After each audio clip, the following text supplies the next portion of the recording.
안녕하세요. 저는 시장에서 장사를 하고 있는 60대 중반 여성입니다. 비가 온 뒤 땅이 굳어진다는 말 아시나요? 힘든 시간을 거친 후에 오히려 더 단단한 결과가 나온다는 뜻이랍니다. 제 인생은 마치 폭우가 쏟아지는 것처럼 우여곡절이 많았는데요. 그 속에서 제가 나눈 선의가 지금의 단단한 저를 만들었답니다. 사실 제 인생은 평탄하지 않았어요. 태어날 때부터 환영받지 않았던 자식이 바로 저였거든요. 힘들었던 지난 세월을 이제는 훌을 털어놓고 싶어 이렇게 여러분들에게 이야기해보려고 합니다. 전 태어나 한평생 아빠라는 사람의 얼굴도 못 봤습니다. 엄마가 미혼모셨거든요. 혼자서 절 키우기 위해 얼마나 애쓰셨는지 몰라요. 그때 당시 저흰 시장 근처 작은 방 하나를 얻어 살았었는데 국민학교 1학년 때 엄만 항상 중간에 집으로 오시곤 했어요. 그때 품에서 소중히 품고 있었던 무언가를 저에게 전해주셨죠. 엄마, 이거 뭐야? 주먹밥이네? 엄마 이거 어디서 났어? 나 먹으라고 가지고 온 거야? 진수가 이거 먹고 있어. 엄마 금방 일 끝내고 올게. 배고프지? 다른 간식 가지고 오려고 했는데 오늘은 이거밖에 없네. 이거 먹고 있어. 엄마가 이따가 갔다 오고 밥 차려줄게. 엄만 밥 먹었어? 이거 먹어 엄마. 나 배 안 고파. 아니야, 진숙이 너 먹어. 엄만 배불러. 엄마 식당에서 밥 다 먹고 왔어. 이거 먹고 있으면 엄마 금방 올 테니까 기다리고 있어. 그렇게 엄마가 전해준 간식으로 전 집에서 혼자 엄마를 기다리곤 했습니다. 그땐 몰랐지만 지금 생각해보면 엄마는 식당에서 나온 점심을 고스란히 남겨뒀다가 저에게 주먹밥으로 만들어 주셨던 것 같아요. 형편이 넉넉하지 않으니 매일 끼니를 챙겨 먹는 것도 그땐 정말 어려웠거든요. 그렇게 힘들게 절 키우던 엄마에게 하나의 사건이 벌어진 건 제가 9살 때였습니다. 엄마가 아무래도 젊고 과부이다 보니 일을 하면서 불순한 의도로 접근하는 사람들이 정말 많았어요.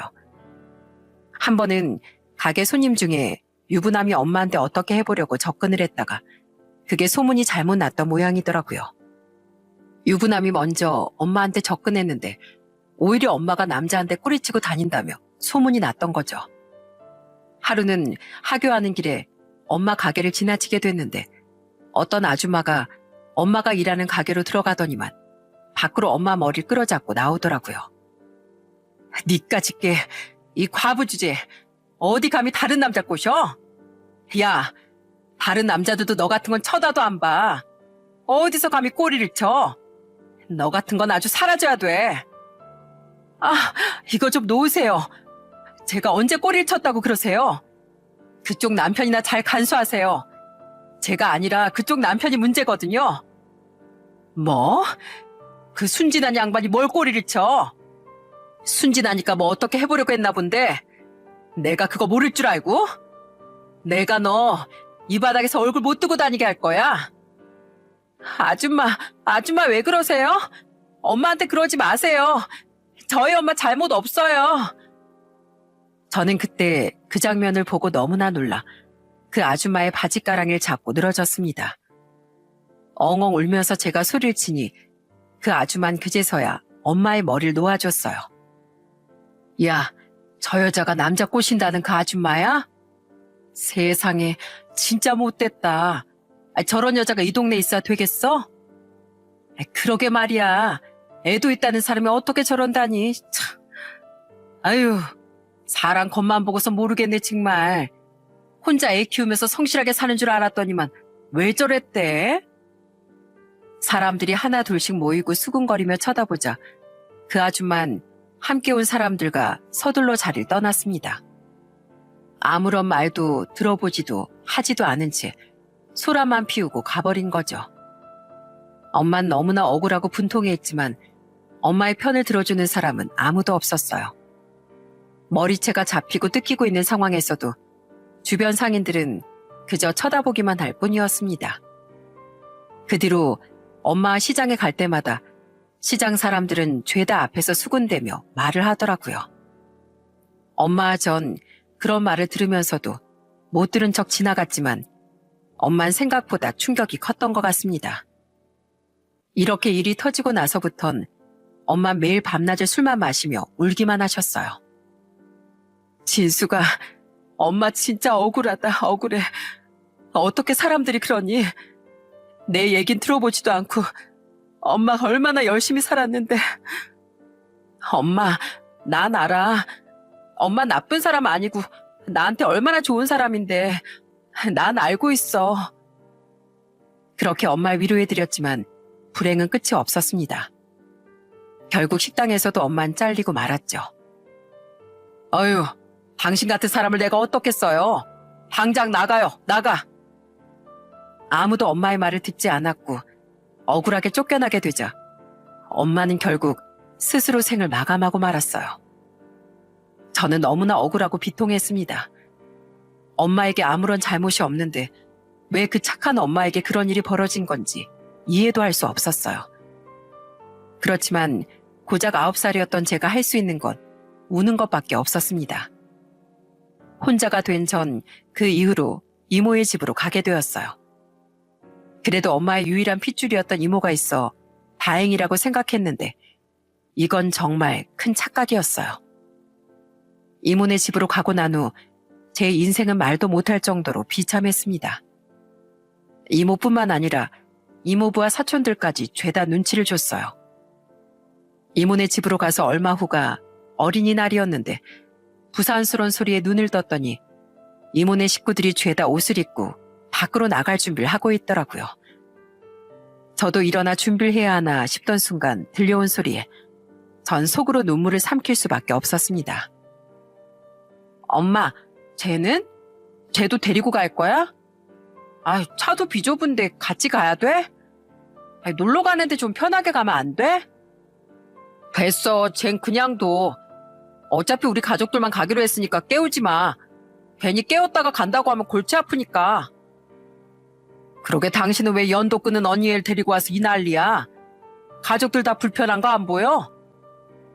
뭐 내가 데리고 오고 싶어서 그랬어? 쟤 데리고 오면 재산이라도 좀 받을까 싶어서 데리고 온 거지 뭐. 땡전 한 분도 없을 거라고 누가 생각이나 했겠어? 그냥 적선한다고 생각해.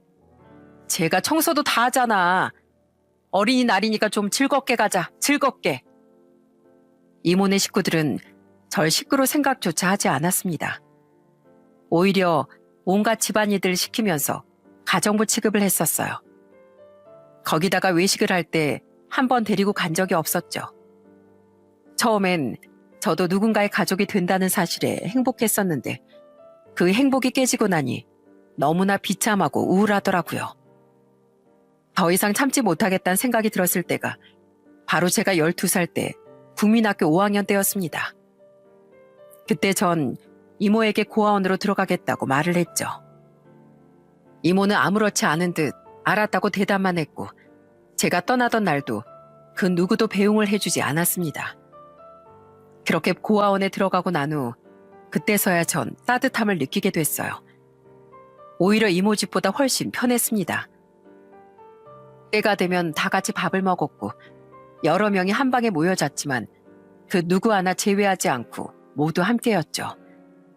가족보다 훨씬 편한 남이라니 지금 생각해도 참 마음 아픈 시절이었던 것 같아요. 전 그렇게 고아원에서 자라 20살에 나오게 되었습니다. 다른 기술이 없으니 방직 공장에 다니며 허드렛 일을 했죠. 그러다가 20대 중반의 남편을 만나게 됐어요. 남편은 방직 공장에서 일을 하는 사람이었고 처음엔 책임감도 강하고 무엇보다 제 상황을 듣고서도 모두 포용하고 이해해주는 따뜻한 사람이었죠. 그렇게 남편과 만나 결혼한 뒤 26살에 딸을 낳게 되었어요. 딸이 태어나고 나서 전 정말 행복했습니다. 제 인생에서 정말 행복했던 시기가 있었다면 바로 이때가 아닌가 싶어요. 아이를 키우면서 돌아가신 엄마 사랑이 이런 거였구나 새삼 느끼고 감사하기도 했죠. 아이가 좀 더 자라니 저흰 더 나은 환경에서 아이를 키우고 싶어 맞벌이를 시작하게 됐습니다. 다시 근처 식품 공장에 다니며 일을 했죠. 그렇게 열심히 일을 해 30대 초반에 딸이 5살이 되던 해 집을 드디어 옮길 수 있게 되었습니다. 그때 살던 집이 조그마한 부엌과 방 하나짜리 사글세 집이었는데 좀 더 넓은 집으로 이사를 가게 되었어요. 계약을 앞두고 마냥 행복한 미래만 그리던 그때 저희 가족에게 불행이 찾아왔습니다. 바로 남편이 사고를 쳤던 거였죠. 어느 날 남편이 저에게 충격적인 사실을 실토했어요. 여보, 당신 잔금 잘 치렀지? 우리 이사 언제 가기로 했어? 집주인 아주머니랑 얘기는 잘 끝난 거야? 저번에 당신 잔금 치른다고 해놓고 별말 안 했잖아. 이삿날 공장은 쉬어야 되나? 미리 얘기를 해야 할 것 같은데? 여보, 나 할 말 있어. 어? 무슨 할 말? 왜? 집주인 아주머니가 다른 말이라도 하셨어? 그게 아니라, 여보 진짜 미안해. 내가 진짜 잘못했어. 난 그냥 우리 가족 좀 더 좋은 곳으로 살게 하고 싶어서. 여보, 왜 그래? 지금 그게 무슨 말이야? 내가 미쳤지. 같이 일하는 형이랑 화투판에 갔는데 처음엔 진짜 잘 되더라고. 거의 2배는 땄어. 그래서 금방 돈 많이 벌겠다 싶어가지고 그 다음날도 갔는데 아니 글쎄 거기서 조작을 한 것 같아. 뭐? 지금 당신 노름을 했다는 거야? 그래서 뭐 돈이 얼마나 남았는데? 그게 아무것도 안 남았어. 진짜 그날 잘 풀렸는데 갑자기 안 되는 바람에 내가 오기가 생겨가지고. 여보, 진짜 미안해. 당신 진짜 제정신이야? 그 돈이 어떤 돈인데? 저 어린애 맡겨두고 일하러 내내 다니면서 먹을 거 안 먹고 입을 거 아껴가면서 모은 거 당신 몰라? 어떻게 그 돈을 가지고 노름을 해? 노름을. 여보, 진짜 내가 죽을 죄를 지었어. 근데 내가 뭐 나 잘 사자고 그런 거 아니고 다 우리 가족을 위해서 그랬던 거야. 여보, 진짜 미안해. 전 정말 그때 남편 얼굴만 봐도 분노가 차올랐습니다. 어떻게 고생하면서 모은 돈인지 뻔히 알면서도 남편은 그걸 그대로 노름판에서 다 써버리고 말았던 거였습니다. 전 남편이 너무도 원망스러웠어요. 그땐 정말 매일 밤낮으로 마주칠 때마다 남편과 다투곤 했습니다. 당신 가서 그 돈 가지고 와. 그 돈 가지고 오기 전까지 집에 들어오지도 마. 어쩌자고 그걸 다 써버릴 수가 있어. 아니, 내가 뭐 나 잘 살자고 그랬어? 우리 다 같이 잘 살자고 그런 거라잖아. 어? 그리고 이미 다 날린 돈 어디서 가지고 오라는 거야? 난 몰라. 모른다고. 모르는 게 어딨어. 당장 그 돈 가지고 오던지 이 집에서 나가던지 해. 처음엔 미안해하던 남편도 나중에 모른다며 발뺌만 하고 오히려 적반하장으로 화를 내더군요. 그 모습을 보면서 이대로는 안 되겠다 생각이 들어 남편과 헤어지기로 결심했습니다. 정말로 의지하고 믿었던 사람이었는데 사람이 망가지는 건 한순간이더군요. 이래서 노름하는 남잔 절대로 만나지 말라는 것 같아요. 그렇게 남편과 갈라서게 됐지만 문제는 제 수중에 돈이 거의 없었다는 점이었어요. 당장 먹고 살 길이 막막하니 전 숙식이 제공되는 일 중에서 가정부 일을 알아보기 시작했습니다. 하지만 저 혼자선 아무 곳이든지 먹고 잘 수는 있겠지만 딸이 있으니까 함께 받아주는 곳을 찾긴 어렵더라고요. 그러다 한 7번째쯤 면접을 봤을까 그때 만났던 사장님 부부에게 제 사정을 털어놓게 됐습니다. 사장님, 제가 죄송하지만 키우는 딸이 한 명 있어요. 솔직히 오갈 데가 없고 좀 많이 힘든 상황인데 제가 여기서 지내면서 우리 딸도 같이 살 수 있을까요? 다른 거 더 시키셔도 상관없는데 제발 저희 딸이랑 같이 살게만 해주세요. 어머, 그래요? 그럼 우리 집에서 가정부로 일도 하시고 저희도 같이 일을 하는 입장이라 안 그래도 아들 봐줄 사람이 필요했는데 잘 됐네요. 그럼 대신 우리 아들까지 같이 돌봐주시는 건 어떠세요? 그렇게 해주신다면 딸하고 같이 사시는 거 허락할게요. 아, 정말요? 저야 너무 감사드리죠. 감사합니다. 정말 감사합니다. 제가 가정부 일도 하고 아드님도 같이 돌볼게요. 정말 감사합니다. 그렇게 전 주인집 사장님 부부의 아들을 함께 돌보는 조건으로 그 집에 들어가게 됐습니다. 사장님 부부와는 나이차도 얼마 나지 않았어요. 3살 정도밖에 차이가 안 났고 사장님 아들도 딸아이보다 2살이 많았죠. 그 집에서 생활을 하면서 사장님 부부는 월급도 꼬박꼬박 챙겨주시고 명절이면 보너스도 엄청 많이 챙겨주셨어요. 그리고 사장님 아들은 제가 제 자식 키우듯이 정성을 다해 돌봤습니다. 처음 들어갔을 때 사장님 아들이 편식을 좀 하더라고요. 우유나 이런 건 아예 입에도 안 대고 멸치 같은 건 상에 올라와 있는 것도 싫어했죠. 그걸 보고선 편식을 고쳐야 되겠다는 생각에 이것저것 맛있게 요리를 해주기도 했습니다. 처음엔 잘 먹지 않았던 사장님 아들은 점점 시간이 지나면서 멸치볶음도 잘 먹고 우유도 꼬박꼬박 챙겨 먹기 시작했어요. 그 모습을 보면서 사장님 부부가 정말 좋아하셨던 기억이 있답니다. 어머, 이모님, 어떻게 요리를 하셨어요? 어떻게 요리를 하셨길래 애가 멸치를 저렇게 찾아요? 아주머니 덕분에 저희의 편식 싹 고쳤네요. 감사드려요. 아니에요. 저도 처음엔 잘 안 먹어서 어떻게 해야 하나 걱정했는데 그래도 바삭바삭하게 잘 볶아서 주니까 좀 먹더라고요. 과자처럼 만들어서 그런가? 잘 먹어서 너무 다행이에요. 그러니까요. 저랑 남편이 내내 걱정했거든요. 저렇게 편식하다가 키도 안 크고 그러면 어쩌나 하고요. 근데 아주버님 오시고 경훈이가 살도 많이 찌고 건강해졌어요. 너무너무 감사해요. 처음엔 저도 그저 제가 해야 하는 일 중 하나라고 생각했는데 시간이 지나면서 점점 진심으로 사장님 아들을 돌보게 되더라고요. 한 번은 시장에 갔다가 돌아오는 길에 사장님 아들을 보게 되었어요. 그런데 사장님 아들은 동네 불량하다는 애들에게 둘러싸여 돈을 뺏기고 있었습니다. 그 모습을 보고 저는 바로 달려가 소리쳤죠. 야, 너네 뭐 하는 거야? 이것들이 정말 니들이 감히 지금 돈을 뺏어? 어린애 돈을 지금 뺏는 거야? 아이, 아줌마 뭔데요? 저기 가세요. 친구예요, 친구. 상관하지 말고 아줌마 가시라고요. 친구 같은 소리 하고 있네. 나 얘 보호자거든? 좋은 말로 할 때 니들 절로 꺼져. 어디서 감히 남의 돈을 뺏어? 니들 어디 학교야? 어? 여기 한번 니네 부모들 다 불러 모아봐. 이것들이 진짜 여기 다시 한번 얼굴 들이밀어봐. 내가 그땐 가만히 안 둘 거니까. 그날 그렇게 사장님 아들을 구해주고 난 뒤로 저희는 급격히 친밀해졌습니다. 심지어 사장님 아들이 절 이모라고 부르기 시작했죠. 아무래도 사장님 부부가 사업을 하느라 바쁘다 보니 하루 종일 저와 딸, 사장님 아들 이렇게 셋이서 보내는 날들이 많았어요. 특히나 저희 딸하고는 서로 정말 친하게 잘 지냈죠. 둘이 같이 학교에서 돌아오면 그림도 그리고 숙제도 하면서 진짜 오누이처럼 잘 지냈답니다.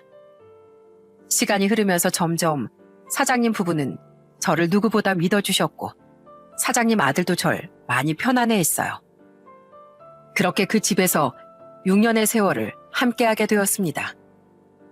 그 세월 동안 저희는 정말 가족이 된 것 같았죠. 어느 날 다음날 출장에 있었던 사장님 부부가 잠들기 전에 오랜만에 맥주 한 잔을 하던 날이 있었어요. 간단하게 먹을 걸 차려주고 들어가려고 하는데 사장님 부부가 절 불렀죠. 이모님, 여기 이쪽으로 오세요. 저희랑 같이 먹어요. 얼른요. 같이 맥주 한 잔 해요. 이모님도 술 한 잔 드실 수 있으시죠? 아유, 아니에요. 두 분이서 오붓하게 드세요. 에이, 한 잔 드세요. 여기 이쪽으로 앉으시고. 이모님 벌써 우리 6년이나 흘렀네요. 이모님 오셔서 저희가 얼마나 든든하고 편한지 몰라요. 매번 느끼는 거지만 정말 감사드려요. 아유, 아닙니다.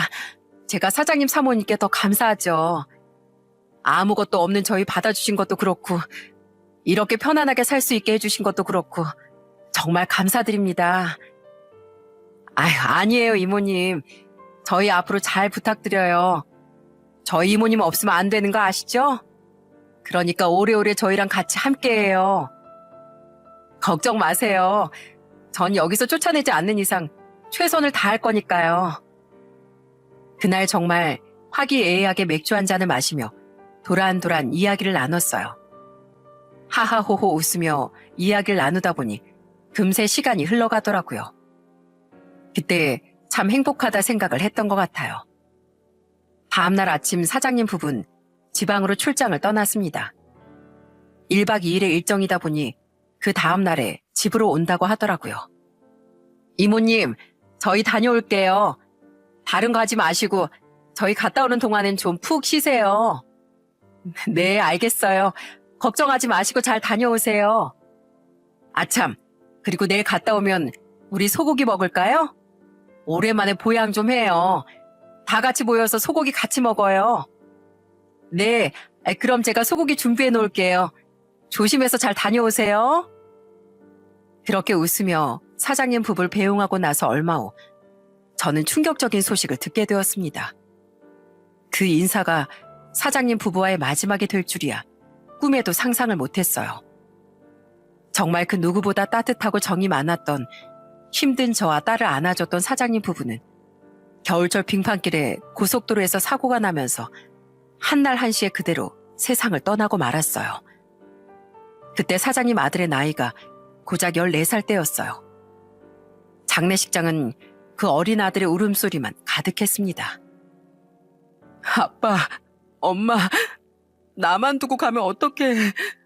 난 이제 앞으로 어떻게 살라고 그렇게 가버렸어. 이모 저 어떻게 해요? 저 이제 어떻게 살아요? 엄마 아빠 없이 저 어떻게 살아요? 아이고, 경훈아, 어떻게 하니? 불쌍한 우리 사장님, 사모님, 어떻게 보내드리니? 가여운 거. 장례식장에서 환하게 웃고 있는 사장님 부부의 영정사진을 볼 때마다 울컥울컥 올라온 울음을 겨우 참아야 했습니다. 사장님 아들은 장례식 내내 오열하며 힘들어했어요. 겨우 장례식이 마무리가 되고 저는 사장님 아들의 거취가 걱정이 되었어요. 친척이 별로 없었던 터라 걱정이 많았는데 다행히 사장님께는 2명의 여동생들이 있었습니다.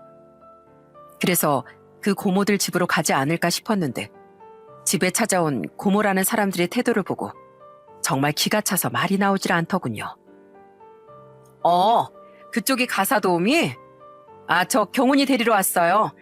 내가 큰 고모예요. 내가 데리고 가야 하니까 집만 좀 정리해줘요. 아니, 언니가 왜 데리고 가? 내가 데리고 갈 거야. 언니는 무슨 자식도 많으면서 얘를 데리고 가서 뭐 어쩌려고. 설마 언니 오빠 재산 그거 탐나서 데리고 가려는 거 아니지? 야, 너 말 똑바로 해. 재산 탐내서 조카 데리고 가는 사람이 어딨니? 그건 너겠지, 사업도 다 말아먹고 되는 일 없으니까 오빠 남긴 유산이라도 써보려고 여기 온 거 아니야. 뭐? 내가 뭐 그렇게 쓰레기인 줄 알아? 언니야말로 언니 사업 위험하다며. 그래서 오빠한테 도와달라고까지 했다면서? 그래서 경훈이 데리고 가려고 하는 거 아니야? 고모라는 사람들은 애를 앞에다 두고 재산이니 뭐니 서로 싸움만 했습니다. 저는 그 모습을 보고선 조용히 사장님 아들을 방으로 데리고 왔죠. 누가 봐도 재산에 눈독 들이는 게 떡하니 보였지만 제가 관여할 수 있는 일은 아니었어요. 두 고모는 그렇게 싸우다 결국 사장님 아들은 첫째 고모의 집으로 가게 결정이 됐나 보더라고요. 짐을 다 정리하고 이별을 하는데 눈에 눈물이 그렁그렁 맺힌 채 말하는 사장님 아들을 보니 저도 눈물이 절로 나왔습니다. 전 사장님 아들의 두 손을 꼭 잡고 이야기를 했어요. 경훈아, 괜찮아. 고모도 가족이니까 고모 밑에서 잘 지낼 수 있을 거야. 잘 가서 잘 지내고 공부도 열심히 하고 언제든지 힘들거나 그러면 나한테 연락해. 우리 여기 근처에 방 구했어. 이거 우리 집 전화번호거든? 언제든지 연락해도 되니까 전화해. 이모, 건강하세요. 제가 연락드릴게요. 고모네 집이 여기서 멀어서 자주 못 볼 것 같아요. 그래, 가서도 건강하고 밥도 잘 먹고 씩씩하게 잘 지내야 돼? 그래야 나중에 건강하게 다시 만나지. 그렇게 저희는 이별을 하게 되었습니다. 툭 건드리면 또르르 흘러내릴 것 같았던 눈물을 꾹 참고 가는 사장님 아들의 뒷모습을 보면서 전 걱정이 참 많았어요.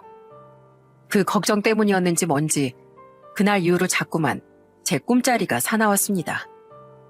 하루는 이상한 꿈을 꾸고 일어났는데 그날 딸도 저와 비슷한 꿈을 꿨다면서 말을 하더군요. 엄마, 설마 엄마도 꿈 꿨어? 나 요즘 경훈 오빠 자꾸 꿈에 나온다? 잘 지내고 있겠지? 자꾸 꿈에 나오니까 왠지 걱정되네. 아휴, 그러게 말이야. 엄마도 자꾸 경훈이가 꿈에 나와서 엉엉 우는데 무슨 일인지 모르겠어. 사장님, 사모님 진짜 좋으신 분들이셨는데 경훈이 곁에서 잘 돌봐주시겠지? 저흰 그 꿈이 그저 꿈일 뿐이라고 생각했습니다. 그런데 5개월쯤 지났을까 저희 집으로 한 통의 전화가 걸려왔어요. 그때 걸려온 전화를 받고 저는 깜짝 놀랄 수밖에 없었습니다. 여보세요? 여보세요? 이모, 저예요. 경훈이요. 어머, 이게 누구야? 경훈아, 잘 지냈니? 아니, 어떻게 지내고 있어? 어떻게 이 시간에 전화를 했어? 어디야? 고모네 집이야? 아니요. 이모, 저 오늘 하룻밤만 재워주시면 안 돼요? 아니, 왜? 고모는 어쩌고? 그냥 아무것도 묻지 말고 저 그냥 하룻밤만 재워주시면 안 돼요? 그래, 알았어. 너 버스 탈 줄 알지? 그럼 버스 정류장으로 와. 내가 데리러 갈 테니까. 네, 그리로 갈게요. 저는 그 전화를 받고서 반가운 반, 걱정 반이었습니다. 그 마음으로 버스 정류장에 급하게 옷만 걸쳐입고 서둘러 나가봤어요. 얼마 지나지 않아 버스 한 대가 도착했는데 거기서 내린 사장님 아들을 보고서 전 할 말을 잃었습니다. 사장님 아들은 5개월 만에 몰라볼 정도로 야유었더라고요. 두 손을 잡아보니 어찌나 손이 거칠고 푸석푸석 하던지 너무 마음이 아팠어요. 저는 그 손을 꼭 잡고 집으로 데리고 와 바로 밥을 차려줬어요. 사장님 아들이 정말 좋아했던 게 제가 끓인 된장찌개라 얼른 된장찌개를 끓이고 간단하게 반찬을 차려내었죠. 그런데 사장님 아들이 먹는 모습을 보고 제 마음이 쿵 내려앉았습니다. 아휴, 얘 경훈아, 너 밥 안 먹고 다니는 거야? 왜 이렇게 허겁지겁 먹어? 천천히 먹어. 그러다가 체해. 이거 물도 좀 마시고. 아이고, 체하겠어. 다른 거 반찬 해줄까? 뭐 먹고 싶어? 이모가 얼른 해줄게. 뭐 또 먹고 싶은 거 있니? 제 말이 끝나기가 무섭게 사장님 아들은 수절 내려놓았고 이내 두 눈에서 눈물이 펑펑 쏟아지기 시작했습니다. 저는 그 모습을 보고 깜짝 놀라 물었어요. 경훈아 왜 그래? 수전 왜 갑자기 놓고 그래? 왜? 무슨 일 있었어? 이모님, 이모, 저 여기서 살면 안 돼요?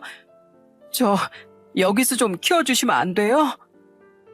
아유, 경훈아, 너 무슨 일 있었던 거야? 이모한테 다 얘기해봐. 무슨 일인지 알아야지. 무슨 일인데? 한참을 눈물만 흘리고 있던 사장님 아들은 뒤이어 자신이 그동안 지내온 생활을 얘기해줬습니다. 전 그 얘기를 듣고 분노를 참을 수가 없었어요. 어떻게 그렇게 할 수 있는지 당장이라도 뛰쳐나가 화를 내고 싶었죠.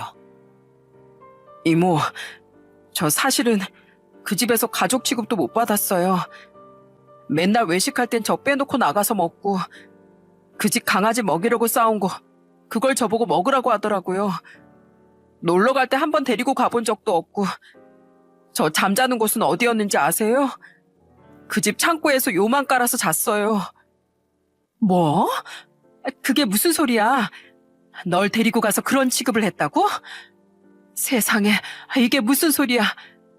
그 사람들 그렇게 싸우면서 널 데리고 가놓고 어떻게 그럴 수가 있다니. 저 거기서 더 이상은 살고 싶지 않아요, 이모. 고모 매일 집안일은 저보고 다 하라고 시켜놓고 제대로 안 해놓으면 막말에 밥도 안 줘요. 고모분 밥만 축내는 식충이라면서 매일 얘기하고 눈치 보여서 밥도 제대로 먹어본 적이 없어요. 엄마 아빠가 너무 보고 싶은데 그 집에서 나오면 저 갈 데도 없어요. 제발 저 좀 받아주세요. 어떻게 핏줄이라는 사람이 그런 짓을 하는지 정말 이해가 되지 않았습니다. 그리고 제가 어릴 적 겪었던 그 악몽을 똑같이 겪는 사장님 아들을 보면서 전 너무나 마음이 아팠어요. 그 집에 있다간 사장님 아들마저도 잃는 거 아닐까 걱정됐습니다. 고모부가 저 대학도 안 보내고 밖에서 일하는 거 다 가지고 오라고 했어요. 돈이라도 벌어서 보태하는 거 아니냐면서 학교 가는 것도 이참에 다 때려치우라고, 내일부터 당장 공사판이라도 나가라고. 저 거기 다시 돌아가고 싶지 않아요. 그래 알았다. 그래 우리 같이 살자. 여기 와서 같이 살아. 얼마나 힘들었니. 눈물을 펑펑 흘리는 사장님 아들을 그렇게 집으로 받아들이게 되었어요. 처음엔 그 고모라는 사람이 반대라면 어쩌나 걱정이 많았는데 조카를 데리고 가겠다고 하자마자 하는 말이 참 기가 막히더라고요. 저 경훈이 저희 집에서 데려다 키우겠습니다. 보아하니까 애를 제대로 돌보시지 않는 것 같고 차라리 제가 데려다 키울 테니까 그렇게 하게 해주세요. 네, 뭐 그러시던지요. 알아서 하세요. 근데 돈은 못 줘요. 아시죠? 우리가 원래 제 성인 때까지 후견인으로 키워야 하는데 그쪽이 먼저 데리고 가신다고 한 거잖아요. 그러니까 돈 안 받는 조건으로 데리고 가세요. 그 사람들은 정말 끝까지 뻔뻔하고 아주 나쁜 사람들이더군요. 그런 사람들과 함께 지내면서 얼마나 많은 상처를 받았을까 생각하니 우라가 치밀더라고요. 그때 이후로 그 고모라는 사람들은 지금껏 한 번을 찾아오질 않았어요. 그때가 지금으로부터 25년 전인데 제가 그 후로 한 번 찾아오는 꼴을 못 봤으니 얼마나 나쁜 사람들이겠어요. 나중에 소식을 들어보니 이미 사장님 부부 돈은 다 뿔뿔이 나눠가지고 사업하는 데 쓰면서 다 탕진했다더라고요. 그걸 듣고 나서 너무 화가 나 소송이라도 해보자고 제가 제안을 한 적도 있었어요. 그런데 얼마나 상처가 컸는지 나중에 소송을 할 수 있음에도 불구하고 사장님 아들은 소송도 하고 싶지 않다며 절 말렸죠. 아마 그 사람들 이름조차도 엮이고 싶지 않았던 것 같아요. 그날 이후로 그렇게 사장님 아들을 정말 제 아들처럼 받아들이게 되었습니다. 처음엔 사장님 아들도 정말 힘들어했어요. 저녁에 잠잘 때마다 엄청 불안해하고 꿈속에서도 시달리는 듯 잠꼬대도 심하게 했습니다. 그러다 점점 시간이 지나면서 안정을 찾을 수 있었죠. 전 두 아이들을 키우기 위해 시장에서 순대와 떡볶이를 팔면서 장사를 했어요. 두 아이들은 학교가 끝나면 어김없이 제 가게로 와 순대와 떡볶이를 먹곤 했습니다. 그리고 가게에선 항상 둘이 와 서빙도 해주고 상도 닦아주면서 제 일을 도와주곤 했어요. 전 그런 두 아이들의 모습을 보면서 정말 든든하고 대견했습니다. 특별한 건 아니지만 하루하루가 소소한 행복들로 가득 찼던 시기였어요. 두 아이들은 늘 함께하면서 서로를 배려하고 위해 주었죠. 특히나 사장님 아들은 공부를 정말 열심히 하고 잘했어요. 저희 딸도 꿈이 비행 승무원이었는데 그 목표를 향해 둘이 서로 도와가며 공부도 열심히 했답니다. 그날은 아마 시험 기간이었던 것 같아요. 가게에 와선 한쪽에 앉아서 둘이서 공부를 하는데 그 모습이 어찌나 예뻐 보이던지 지금도 그날의 모습이 눈앞에 선하답니다. 오빠, 이거 어떻게 풀어? 나 잘 모르겠어. 아까 했던 것 같은데. 나 왜 이렇게 못하지? 오빤 한 번에 딱 풀던데. 아이, 당연하지. 오빠가 지영이 너보다 2살이나 많으니까 그렇지. 너도 오빠 나이 되면 잘할걸? 봐봐.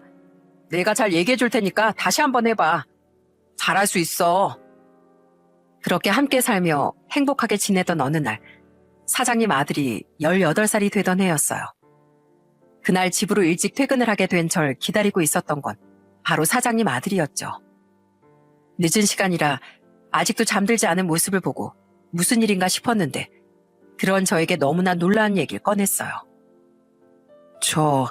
이모, 저 이모한테 엄마라고 불러도 돼요? 어? 뭐, 엄마? 그래. 난 언제든지 환영이지.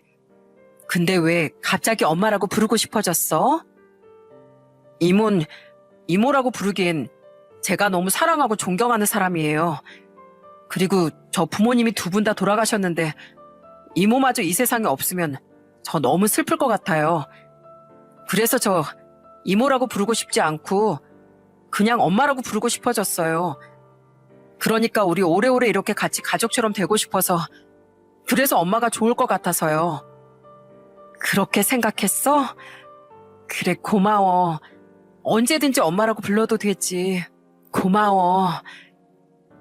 오빠, 그러면 우리 이제 친동생, 친오빠 되는 거야? 뭐 그렇지 뭐. 이제 오빠 말 진짜 잘 들어야 되겠지? 에이, 원래 친남매가 더 싸우는 거야. 몰라? 내 친구들은 그러던데. 저는 그날 너무나 감동을 받아 눈물을 왈칵 쏟을 뻔했습니다. 얼마나 마음이 깊고 착한지 이 착한 애가 제 아들이 된다는 게 정말 행복하고 좋았어요. 그렇게 저희 세 식구는 서로를 의지하고 보듬으며 함께 행복하게 잘 지냈습니다. 그 후로 딸은 정말로 꿈을 이뤄 비행기 승무원이 되었어요. 거기다가 아들도 대학 졸업 후 대기업 전자회사에 들어가게 되었습니다. 첫 월급을 받았을 땐 잊을 수가 없는데요. 그날 아들이 내려와 저에게 첫 월급 선물을 해줬거든요. 엄마, 이거요. 원래 첫 월급 받으면 부모님한테 빨간 내복 사드리는 거래요. 그리고 앞으로 이것도 엄마 선물이에요. 고마워, 아들. 엄마가 올겨울 따뜻하게 보내겠네. 근데 이건 뭐야? 봉투? 엄마 용돈도 주려고? 어머, 근데 잠깐만. 왜 이렇게 많아? 아이고, 이걸 다 나한테 준다는 거야? 아니, 도대체 이게 얼마야? 엄마, 앞으로 매달 제 월급 90%는 다 엄마한테 드릴 거예요. 엄마가 지금까지 저 키워주셨으니까 앞으로는 이거 받으시고 편하게 마음껏 쓰세요. 아유, 됐어. 너 그럼 남은 10%로 뭐 하려고 그걸로 밥값이나 나오겠니? 어차피 구내식당에서 밥도 나오고 저 그걸로도 충분히 생활할 수 있어요. 그러니까 기분 좋게 받아주세요. 아이고, 나 이거 못 받아. 못 받으니까 도로 가지고 가. 어떻게 내가 이걸 받아. 그럼 이거 나중에 저 장가 갈 때 그때 좀 보태주시면 되죠. 그렇게 해주실 거죠? 엄마 이거 안 받으시면 매달 이렇게 현금으로 만들어서 집 앞에 가져다 둘 거예요. 아이고, 알았어. 널 참 못 말린다, 못 말려. 내가 널 어떻게 이기니? 아들은 매달 월급의 대부분을 저에게 보내줬습니다. 정말 큰 돈이었지만 아들은 한 번도 빼놓지 않고 매달 꼬박꼬박 보내줬어요. 거기다가 승무원으로 일을 하던 딸도 마찬가지로 첫 월급을 받았을 때부터 저에게 90%를 줬습니다. 어떻게 두 아들, 딸이 똑같은지 너무 웃기면서도 참 잘 자라줬다는 생각에 기특하기도 하고 행복했어요. 그런 저의 행복이 잠시 멈췄었던 시기가 있었습니다. 제가 60대 초반에 건강검진을 받았는데 당뇨가 시작됐다고 하더라고요. 그 나이 땐 많이 겪는 일이라 처음엔 대수롭지 않게 생각을 했죠. 이미 주변에서도 당뇨에 걸린 사람들이 많아 흔히 있는 일이겠거니 안일하게 생각했던 게 잘못이었던 것 같아요.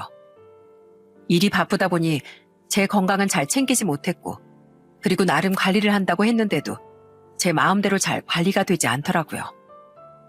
처음엔 별다른 증상이 없었는데 점점 시간이 지나면서 다리 쪽이 좀 저리고 혈액순환이 잘 안 되는 느낌이 들더라고요. 워낙 오래 서 있는 일을 하다 보니 그럴 수 있다고 생각하고 그냥 저녁이면 다리 찜질만 하고 넘어갔습니다. 그런데 어느 날 정말 살짝 문턱에 발이 부딪히면서 상처가 생겼는데 그게 점점 골더니만 이내 검게 변하기 시작했어요. 금방 낫겠거니 생각했던 게 아무리 시간이 지나도 원래대로 돌아오지 않고 검은 부분들이 서서히 늘어나자 급하게 전 병원에 가게 되었어요. 거기서 의사의 말을 듣고 저는 놀라 쓰러질 뻔했어요. 환자분 상태를 정말 많이 고민했지만 현재 감염이 너무 심각해서 다리를 살리는 게 어렵습니다. 이대로 두게 되면 감염이 퍼져서 폐혈증과 같은 문제들이 생겨 생명까지 위험해질 수 있는 상황이라 저희로선 이 결정을 내리는 게 가슴 아프지만 한쪽 다리를 절단하는 게 지금으로선 생명을 지키는 유일한 방법입니다. 이런 결정 내리시는 게 얼마나 힘드신지 잘 알고 있어요. 그렇지만 환자분의 안전과 건강을 위한 일이라 힘드시더라도 가능한 빨리 결정을 해주시면 감사하겠습니다. 위급한 상황에서 어쩔 수 없이 전 한쪽 다리를 절단하기로 결정해야 했습니다. 그 소식을 듣고 달려온 아들과 딸은 들어오자마자 눈물을 펑펑 쏟더군요. 전 아들과 딸이 마음 아플까 계속해서 눈물을 꾹 참았습니다. 아마 그런 모습이 아들, 딸에겐 더 힘들었던 것 같아요. 얘들아, 왔니? 엄마 괜찮어. 놀랬지? 엄마, 왜 웃고 있어요? 그냥 울고 싶으면 우세요. 왜 우리 때문에 이렇게 꾹 참고 있어요? 엄마, 지금 우리 걱정할까봐 웃고 있는 거잖아요. 엄마가 이 다리로 우리를 얼마나 힘들게 키웠는데. 엄마 죄송해요. 저희가 더 엄마 건강을 살폈어야 하는 건데 정말 죄송해요. 아유, 니들이 죄송할 게 뭐가 있어. 내가 내 건강을 챙겼어야 하는 걸. 전 제 다리를 부여잡고 울고 있는 아들과 딸을 보면서 저도 감정이 북받쳐 눈물이 흘러나왔습니다. 서로를 부둥켜 안고 엉엉 울 수밖에 없었어요. 얘들아, 엄마 괜찮어. 그래도 이렇게 한쪽 다리가 있잖아. 이 한쪽 다리라도 너희들 충분히 지켜줄 수 있어. 걱정하지 마. 이 엄마 알지? 엄마 여지껏 한번 포기한 적 없잖아. 엄마만 믿어. 엄마 끝까지 니들 곁에서 지켜줄게. 저도 수술 이후에 다리가 없다 보니 아무도 모르게 많이 울기도 했어요. 그렇지만 좌절을 할 수는 없었죠. 절 응원해주는 사람들이 있었기에 더더욱 포기할 수 없었습니다. 그날 이후부턴 두 아이들도 자주 집에 오면서 제 건강을 챙겼어요. 오지 못할 때면 정말 틈틈이 전화를 하기도 하고 건강식을 챙겨주기도 했습니다. 그뿐만이 아니었어요. 하루는 아들이 저에게 뜻밖의 선물을 안겨주더라고요. 저와 갈 데가 있다면서 아들은 절 데리고 어딘가로 향했어요. 어디로 가는 것일까 궁금하던 찰나 도착한 곳은 바로 의족을 만드는 회사였습니다. 너무나 깜짝 놀란 저의 손을 아들은 따뜻하게 잡아주었어요. 엄마, 제가 이거 엄마한테 꼭 선물해드리고 싶었어요. 한쪽 다리 제가 만들어드리고 싶었거든요. 요즘엔 의족이 진짜 잘 나온다더라고요. 바지 입으면 의족인지도 모를 정도로 기술력도 정말 좋아졌어요. 경훈아, 언제 이런 생각까지 했어? 에이, 엄마 뭐 이런 거 가지고 그래요. 엄마가 저 진짜 모든 거 포기하고 싶을 때 저한테 이거보다 훨씬 더 큰 선물 해주셨잖아요. 엄만 저에게 우상이고 제 은인이고 제 행복이에요. 그러니까 엄마, 우리 포기하지 말고 지금처럼 행복하게 지내요. 그렇게 아들이 선물해준 의족을 차고 저는 다시 일을 할 수 있었습니다. 처음엔 걸음도 서툴렀지만 옆에서 아들이 하루 종일 걸음 연습을 도와주면서 이젠 약간은 절긴 하지만 혼자서도 잘 걸을 수 있게 되었어요. 아들의 든든한 지원이 저를 이렇게 다시 걷게 만든 것 같네요. 그리고 정말로 깜짝 놀랄 만한 축복받을 소식이 또 들려왔습니다. 한 6개월이 지났을 무렵 어느 날 아들, 딸이 집으로 와 갑자기 무릎을 꿇고 얘기를 하더라고요. 저는 두 사람이 하는 말을 듣고 정말 놀랐습니다. 엄마, 저희 그냥 이렇게 셋이서 같이 살면 안 될까요? 영원히요. 영원히? 아유, 너희 후회는 알겠다만 결혼은 안 할 거야? 아, 그게 아니고요. 정말 쑥스러운데 저 지영이랑 평생 같이 함께 하고 싶어서요. 저 지영이랑 결혼하고 싶어요. 엄마가 허락해 주시면 안 될까요? 뭐? 정말이야? 아, 진짜야? 아이고, 내가 전부터 니들 잘 어울린다 했더니만 그래, 나야 좋지만 아이고, 진짜 깜짝 놀랐네. 정말인 거니? 엄마, 나 오빠가 너무 든든하고 엄마하고 내 곁엔 오빠가 있어야 할 것 같아. 그러니까 엄마 허락해줘. 아이고, 그래. 이런 좋은 일이 있다니. 안 그래도 엄마가 그렇게 생각하고 있었어. 둘이서 결혼하면 얼마나 행복하고 좋을까 하고 말이야. 그래, 내가 고맙다 고마워. 아이고, 눈물이 다 나네. 두 사람은 서로 오빠 동생으로 정말 친오누이처럼 지냈지만 함께 지내면서 감정이 서로 생겼던 것 같더라고요. 제 다리가 이렇게 절단이 된 이후로 함께 더 의지하며 지내며 좋은 감정이 커져갔던 거겠죠. 저 역시 두 사람이 이렇게 애틋하게 서로를 생각하며 살아왔다는 걸 알고 있었기 때문에 그 둘의 결혼을 당연히 허락해 줄 수밖에 없었어요. 그날 저녁 저는 사위와 딸과 함께 행복한 저녁 식사를 할 수 있었어요. 그리고 사위가 하는 말에 저는 감동의 눈물을 흘릴 수밖에 없었습니다. 엄마, 아니 어머님, 제가 이제 사위로서 어머니께 정말 최선을 다할게요. 지금까지 저 키워주신 거 앞으로 계속 보답하면서 살게요. 그래, 고마워. 아휴, 내가 참 무슨 복인지. 따뜻하고 든든한 아들도 얻었는데 이젠 사위까지. 내가 정말 이제 복을 제대로 받는가 보다. 정말 고마워. 우리 경훈이라면 지영이 평생 행복하게 해줄 거라고 난 믿어. 감사합니다, 어머님. 저 지영이도 어머님도 끝까지 제가 잘 지킬게요. 앞으로는 저만 믿으세요. 그 다음날 저흰 사장님 부부가 잠들어 있는 곳에 인사를 가게 됐습니다. 여전히 활짝 웃으며 저희를 반겨줄 것만 같은 느낌이 들었어요. 사장님, 사모님, 우리 경훈이가 지영이랑 결혼한답니다.